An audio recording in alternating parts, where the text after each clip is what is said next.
Good afternoon, ladies and gentlemen, and welcome to Discoveries in Revelation's Prophecy.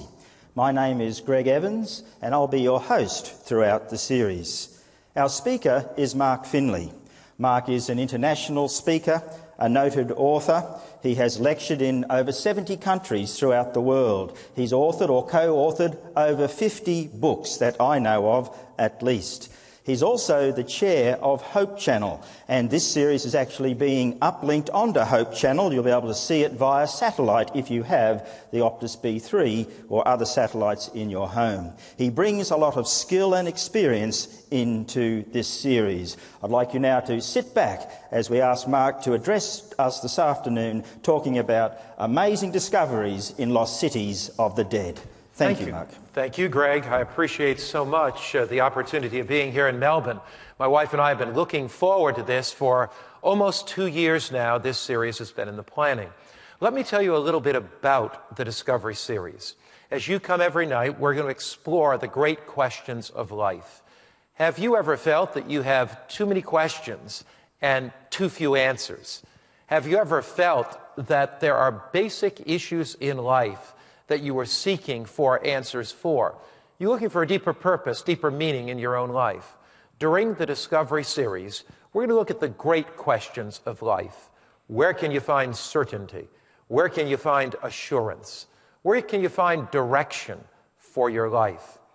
Is this world facing an enormous crisis? What's just around the corner? What does the future hold? How can you have greater confidence as you face the future? We're going to look at the issues of life and death. Have you ever wondered, is there any life after death? What happens 5 minutes after death? How can you be certain of eternal life? Or is there eternal life? What does the Bible teach about it? We'll be probing the great future as outlined in the Bible. And as we move through the series, we'll especially look at the book of Revelation, the last book of the Bible. We'll look at topics in Revelation such as, who is the beast? What is the mark of the beast? What about the number 666? We'll look at such topics as the Antichrist in Revelation, the 7 last plagues, the time of tribulation.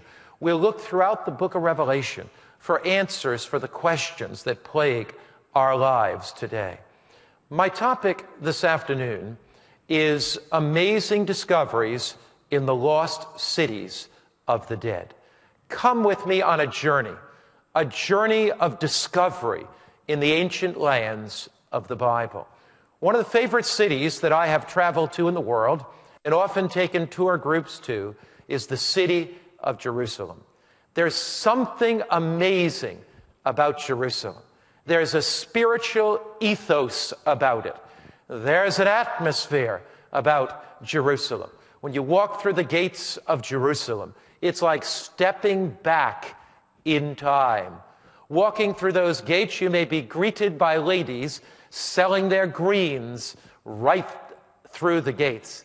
You may be greeted by young men hawking their bagels on the street corner. Incidentally, you can smell those bagel carts from meters away, and they attract you to come over and get a little lunch or at least get a snack.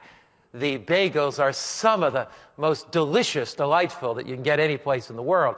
You may be walking along the side of the Hasidic Jews or some other Orthodox Jew, or you may be at the marketplace and be haggling with an Arab about the price of a jacket or the price of a blouse or the price of a shirt. You know, the Arab traders in the marketplaces of Jerusalem certainly don't feel that they have had a day's work unless they've been able to negotiate. If you go to Jerusalem, and I always tell my tour group people this, if you go to Jerusalem and you do not argue and haggle about the price of what you're buying, the Arab traders will be very, very disappointed in you, and they won't feel that they've made a sale even if they make it at full price. One thing for certain, though, be absolutely sure that if you enter into some negotiation with the Arab traders, that you are prepared to buy.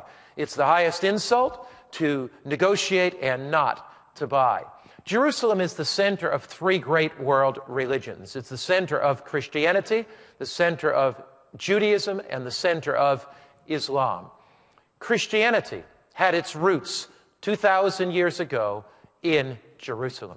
It was here that Jesus walked the cobblestone streets. It was here that Jesus taught.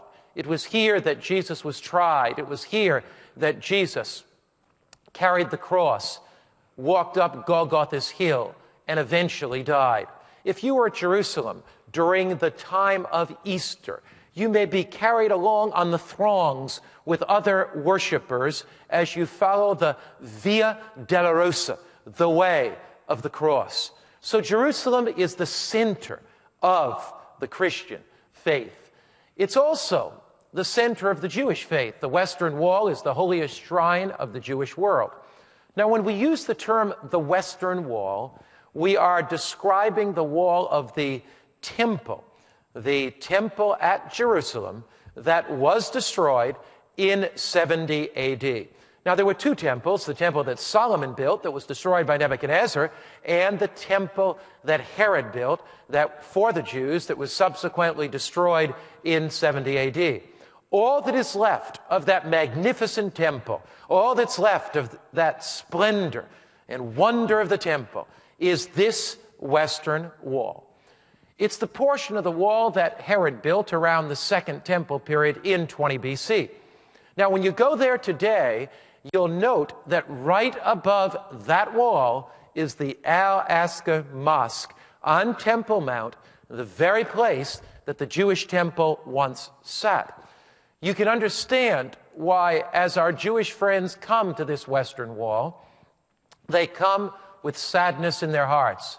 They think of the glory. They think of the splendor. They think of the magnificence of another era. They think of the glory of Israel as it has now passed by. And they're longing for that glory to return as they come to the wall. As they come, they often come and touch the wall, as if they are touching the magnificence of centuries in the past. You'll note here little pieces of paper rolled up on mini scrolls placed in the wall. What are these mini scrolls? What is this paper? Prayers. Prayers that God will restore Israel to its past glory. Children, 12 years old, when they make their bar mitzvah, come here to this wall, recite the prayers of the Old Testament, and pray to God that He'll restore the glory of Israel. But as our Jewish friends come to the wall, there is a section both for men and women. Women are not allowed to come to the same section of the wall as men come. But as they look up just above that wall, they notice the golden dome mosque, the Al-Aqsa Mosque, the Dome of the Rock. This Dome of the Rock is built on Mount Moriah, the former site of the Jewish temple complex. So you can just understand, if you're a Jew, and if you come to that temple site, you look up and you see the holiest shrine of all of Islam. And you can sense that there'll be an anger that develops in your heart. There'll be this desire to see that temple gone. There'll be this desire to see the Jewish temple.